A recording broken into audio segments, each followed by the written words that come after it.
It's hurricane season. It's hot. Maybe hotter than hell. A full moon's been hanging over Miami for 4 freaking days. There's not a bird chirping or a bullfrog croaking. Even the iguanas are crammed in their holes like Park Avenue dames in their sweaty Spanx. It's 2 a.m. My phone's ringing. This can't be good news. 305-865-0604. Who's calling? Villa Maria. We just admitted a patient with this number scribbled on his hand.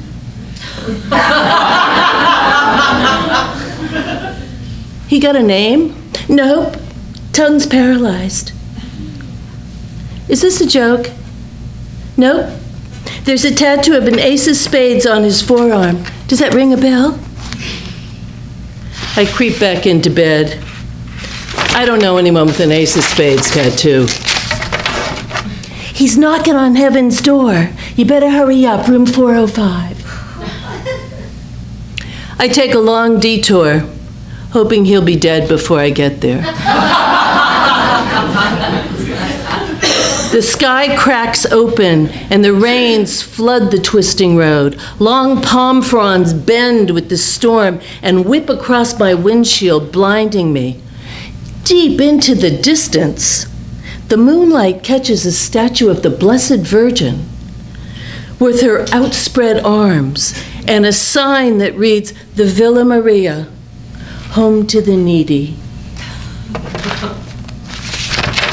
I parked next to the old pink Cadillac.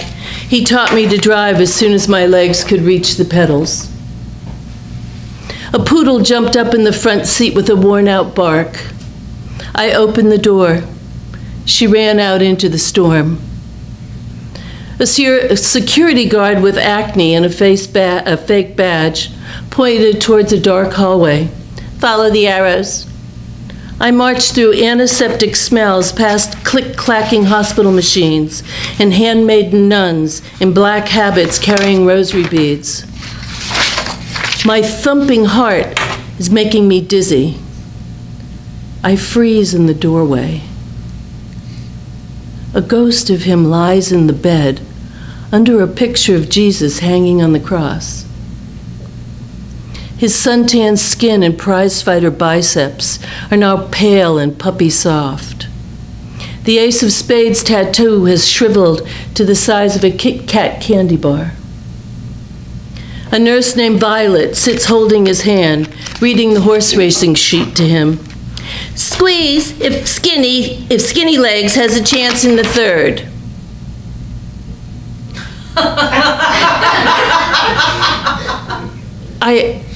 I can't help but notice he has an erection.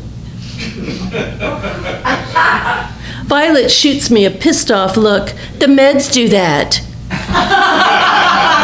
She poofs up her towering bouffant. "What took you so long? I was off duty an hour ago." "Sorry." "Did you pull up in the Beamer?" "Oh. Well, how about a sawbuck for my overtime?" I hand her a 10. Her eyes roll. It's an old Beamer. She tucks it into her purse next to a mini bottle of Smirnoff. Even with the oxygen tube in his nose, every breath is a struggle. There can't be many more. His dried-out lips move like he's frantically trying to say something. Can he hear, Violet? "Oh, off and on." His bloated yellow arm reaches out and grips my wrist. I cringe. Violet jumps up and gives his hand a baby slap. "Naughty boy. You an old girlfriend?"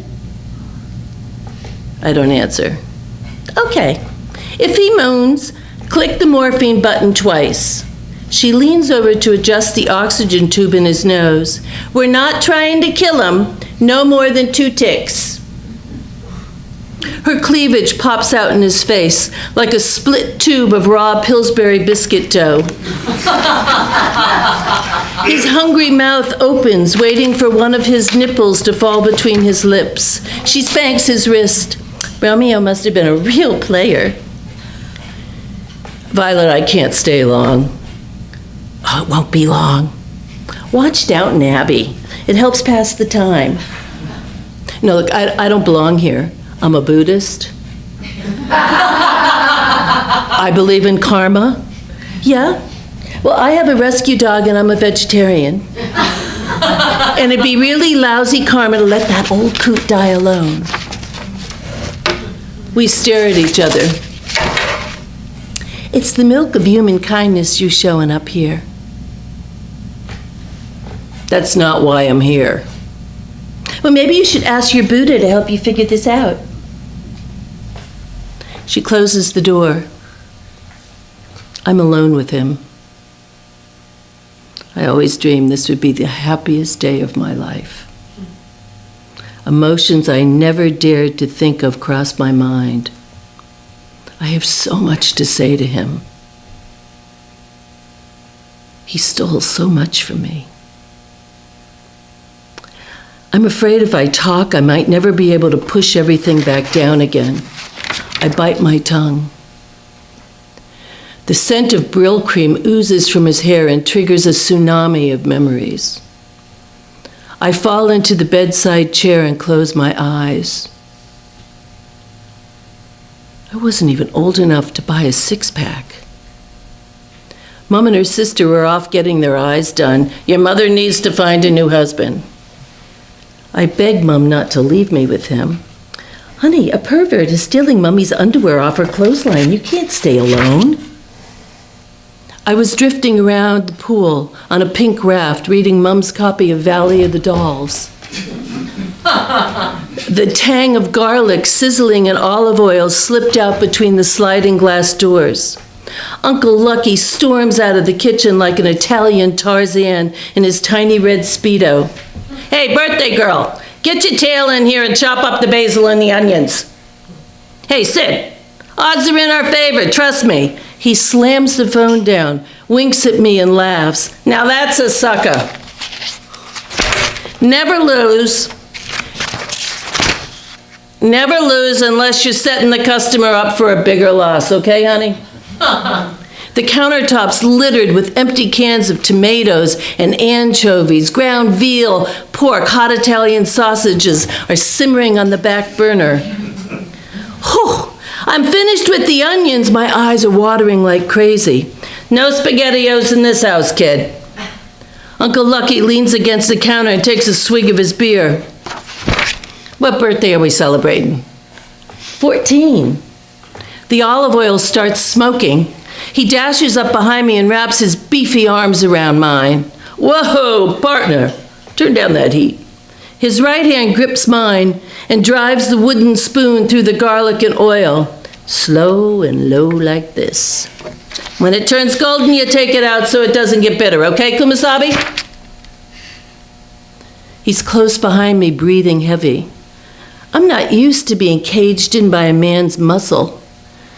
My heart starts pounding. You're a good little cook. He starts to massage my neck. He's so grown up.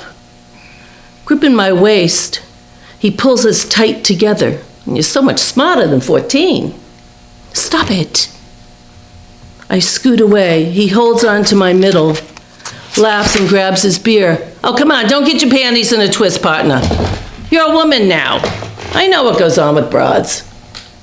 He sits down, eyeing me. Grabbing the butcher knife, I start hacking up the basil so I can't hear him. He pops open a beer and hands it to me. Drink this. You gotta learn to relax, kid. He hits his can against mine. Cheers. It's hard without your dad, but I'm watching out for you. You're running my errands. You can tell me anything. He lights his cigarette and sits back. You can't say much to boys your own age. I think it's bad luck if a dame's on the rag. Never bothered me. I'm wordless. Can't get your tongue? Come on, no bad feelings. He grabs my ponytail and yanks my head back. This is just between us. You understand, partner? Now come on, really mince those herbs. He pulls out his wad of cash and waves a 20 at me. Buy yourself a bra, you need one for those little titties. I can't help but stare at the money. It'd help me get away from him after I graduate. Oh God, you're embarrassed. Don't be so touchy, kid, take it. He flips me around and slams his manpower against me. You feel what you do to me, kid? His weight drives me down onto the kitchen table. You're old enough to have a baby now. Somebody's got to teach you the facts of life. He tears my bikini bottom to the side, his hand over my mouth. Shh! My insides ripping apart. I feel the space between my legs getting wet from him. Oh! Uncle Lucky's loud scream shakes me out of my memories. His eyes are wide and open. We stare at each other. He shifts his gaze beyond me, maybe to another time. The rapid line on the heart monitor spikes up higher and higher. He cries out like an angry eagle. I put my hand over his mouth and push the morphine once, twice, and then I stop. I fold his fingers around the switch in his hand and whisper, squeeze. I leave him and sink into a chair in the waiting room. 15 minutes later, a nun puts her arm around me. Is he dead? God bless him, child. I said, well, that's not going to happen. The guard holds the poodle and smiles as he opens the door for me. I heard a full moon can change your life. Have a good day. A creamsicle sun is rising and it scatters light across the wet streets like loose diamonds. Pink and orange hibiscus are boogieing in the breeze. I floor the gas pedal until I hear the sounds of waves stroking the beach. I dive into the warm ocean and ride the surf to the shore.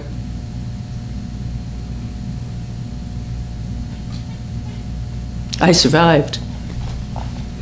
This is the happiest day of my life.